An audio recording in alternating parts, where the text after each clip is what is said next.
Se você é síndico de condomínio ou síndico profissional, esse vídeo é para você. Vamos falar hoje sobre como analisar as documentações que entregaram para você daquele carinha que quer fazer a reforma no apartamento. Roda a vinheta. Salve, salve galera, aqui é o engenheiro Danilo Schmidt e hoje venho falar aqui com vocês, síndicos, sobre documentação para reforma de apartamento. Pessoal, tem algumas dúvidas aí sobre que documento precisa apresentar, então vou explicar um pouco mais para vocês sobre isso aí. Mas primeiro, se você ainda não é inscrito no canal, já clica aqui no botãozinho vermelho, se inscreve aí e se gostar do vídeo, não esquece de deixar aquele likezão que ajuda bastante o canal a crescer. Então, bora para o conteúdo. Primeiro ponto, né? A gente tem que saber quais são as normas que ditam as regras disso aí, tá bom? E eu tô aqui com uma cópia da ABNT 16280, que foi atualizada esse ano, né? Então ela já é da edição de 2024. E aqui estão escritas todas as documentações e as informações que você, síndico, precisa para poder fazer essa tramitação da maneira mais organizada possível. Se você quiser adquirir a norma, tem como você comprar, mas tem como você também conseguir aí na internet, então dá uma pesquisadinha aí. Corta isso aí, corta. Primeira coisa a dizer é que o síndico, enquanto responsável legal pelo prédio, pelo condomínio, ele tem que pedir as documentações que ele entender que são necessárias para ele conseguir ver se está certo ou está errado, se tem algum problema ou não tem. Ainda mais quando estamos falando de um prédio aí que você pode ter o cara cortar uma coluna, furar uma viga, fazer alguma coisa que possa comprometer a estrutura e aí prejudicar todo mundo. Vai que o prédio cai.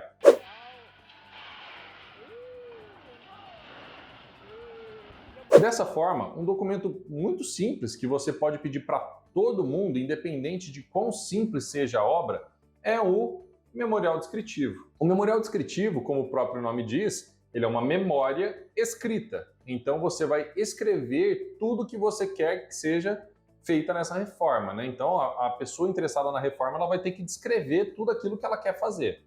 E aí eu recomendo que sejam colocados os dados do imóvel, no caso desse cliente aqui, né?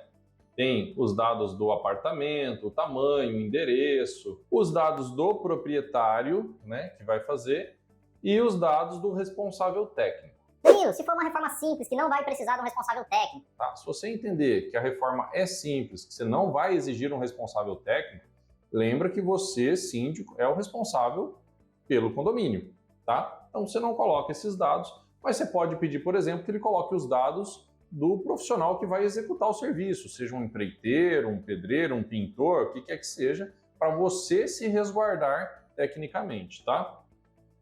E depois, o objetivo, né? O que vai ser feito nessa reforma? Se vai mexer com estrutura, se vai ter demolição ou remoção de alguma coisa, instalações, se vai ter uma instalação elétrica, vai pôr um ponto novo de tomada, alguma instalação hidráulica, às vezes ar-condicionado também poderia entrar nisso. Se vai mexer alguma coisa com vidros, espelhos, gesso, enfim, estou dando alguns exemplos aqui para vocês, né? Para que seja feita toda a descrição do que vai ser feito e assim você ter todas as informações para te permitir uma segurança. Vamos supor que a pessoa fala para você que é uma reforminha, que não vai precisar ali, que é só uma pintura. Beleza. Aí de repente aqui na demolição e remoção ele coloca que ele vai tirar todo o piso do apartamento e vai trocar todo o piso. Opa, já não é uma reforminha tão pequena assim. A troca do piso ela pode ter uma série de implicações, né?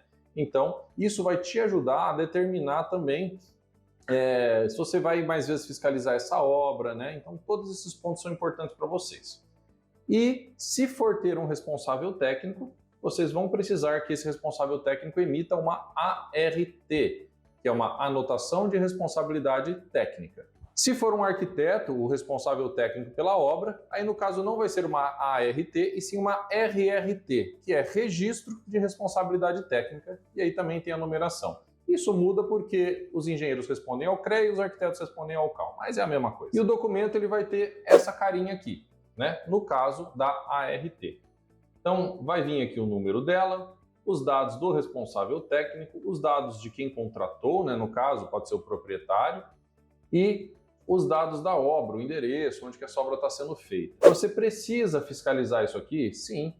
Você tem que ler tudo isso aqui para ver se está certo, porque Vai que a pessoa te entrega o documento errado, te entrega o documento de um outro endereço, uma RT do vizinho dele, né? Se você não conferir, você pode ser enganado e aí você tem responsabilidade sobre isso, tá bom?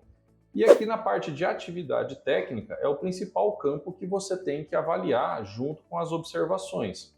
Na atividade técnica vai estar descrito o que aquele responsável técnico está efetivamente fazendo.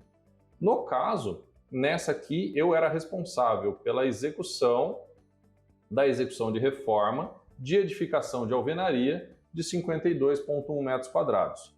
Perceba que a execução de reforma ela é genérica, então nas observações está detalhado. Além disso, aqui no memorial descritivo está o número desta RT vinculando um documento ao outro. Então, ó, execução de reforma em apartamento recém-entregue pela construtora, contemplando remoção de piso cerâmico na cozinha e na área de serviço, assentamento de porcelanato nos quartos, circulação, cozinha e área de serviço, instalação de infraestrutura de aparelho, etc, etc. Então está tudo bem descrito para que você possa conferir. Leia, confere. Se ficar alguma dúvida e você não tiver como sanar, está com receio, procura um responsável, procura um engenheiro, um arquiteto que possa te assessorar. Às vezes no condomínio que você mora, tem um que pode te ajudar nessa análise aí, tá bom?